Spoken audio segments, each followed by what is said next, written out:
ครับครับตอนนี้ผมมายืนรถสุกี้นะฮะเจ้าเว้ยนะครับเรามารอดูป่ายูครับผมเสือครับ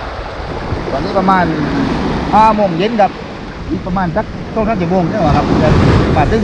โอตามุยครับ ตอนนี้คืนแรงนะไปนู่นนะเอ๊ะ รูปแรงกินแรงครับยังไม่ถึงขนาดนี้ครับวันนี้จะมีป่ายูครับ นี่ตอนนี้เขาสั่งให้ฝรั่งขึ้นจากหาดหมดแล้วนี่ไม่มีคน เลยครับ ไม่มีคนแล้วตามหาดนะ ครับผมน้ำขึ้นแรงมากครับมันก็เลยขึ้นทุ่งมาครับผมจะทำการตุกชั่วโมงเลยครับ ครับผมเดี๋ยวเราไปหาดปลายแหลมต่อ ครับผม นะ เดี๋ยวไปดูที่ไปเล่นครับผม ครับจะไปดูสถานการณ์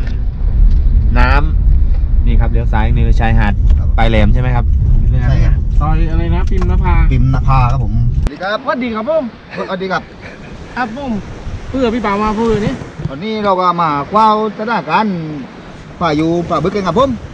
จากช่องเลยพี่บ่าว บีเอ็นครับผม โอ้ ตอนนี้ครับเรามาอยู่ที่หาดปลายเล่นนะครับผมตรงนี้ครับ บรรยากาศเพื่อน ตอนนี้ก็มีมืดควันครับตอนนี้มีควันป่วยปลายครับคลื่นยังไม่แรงอะไรครับ ตีกี่แล้วนี่พี่บ่าวนี่ ตอนนี้ก็ประมาณ6 โมงกว่าๆครับ โอ้ เดี๋ยวเราก็มานั่งตั้งกิจการกันตรงนี้ก่อนครับตอนนี้คลื่นยังไม่แรงครับแต่เดี๋ยวเราจะรออีกสักแป๊บครับให้มันเปลี่ยนตัวมาก่อนครับตอนนี้รู้สึกว่าจะอยู่ที่ นั่นขึ้นยังไม่แรงทีนั่น กาน้อมนะครับผมกาน้อมมาแล้วครับผมลงไปเลยให้คนเลยกับใต้น้ำครับผมจะได้ว่าคลื่นแรงขนาดไหนครับผมครับเจนครับเดี๋ยวผมเจนครับนี่คือการมาจุ่มต่อได้ครับเรื่องการขอนะครับผมมีควันนะครับฝั่งโน้นก็เป็นก่อส้มครับการปกติจะมองเห็นเขาบ้านครับตอนนี้เขาบ้านไม่เห็นเลยครับผมเดี๋ยวผมจะเรือไปครับ ไปนู่นได้อย่าพี่เบ้าไปนู่น ไปโน่นจะเล่นกับเขาไม่ใช่อะไรดูบ่อพุทธกับผมบ่อพุทธกับ พุทธแหล่เข้าไม่เห็นแล้วนะ ไปโน่นสายใหญ่กับสายใหญ่สายใหญ่กับ อ๋อนุ่งผมใหญ่นะ ตอนนี้ก็อากาศอย่างปกติครับที่ว่ายังไม่ พี่บ่าวตัดไม่ติด ไม่ลมไม่แรงมากครับ พี่บ่าว ครับ ตัดไม่ติด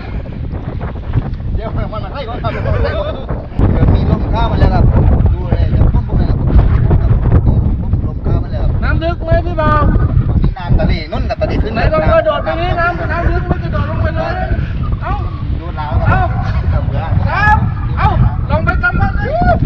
เบื่อ ครับเอ้าลองไปกำมันเลย ตามก็พอดีครับก็ได้ครับผมสั่งเชื่ออยู่ดีครับผมครับประมาณนี้ครับประมาณการเก็บโค้ครับผมครับเก็บโค้ครับครับ พี่บ่าวดำลงไปดูใต้น้ำ นี่ครับตอนนี้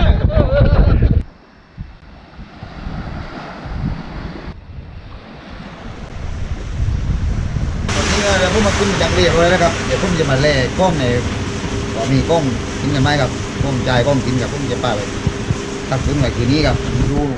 หน้าร้านใส่กล้องมีกระทบไฟครับเก็บความกล้องอะไรนะครับผม ครับเดี๋ยวเข้าไปแล้วมันมีข้องไม่เห็นเขาว่าข้องไม่ค่อยมี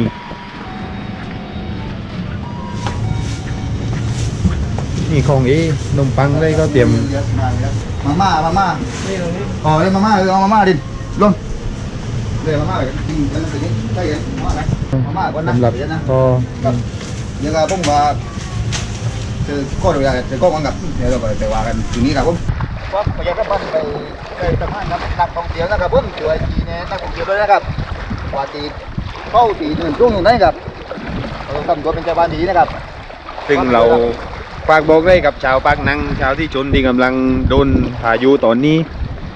ครับตอนนี้เจ้าปักนั่งครับรถอีกขึ้นไปเลยครับครับไม่เป็นไรครับเราก็ปล่อยเกมมาหน้ากันไปลั่งแต่นี่ครับพอทีนี้ครับเตรียมรับมือกันแล้วกันครับปักกันเลยครับผม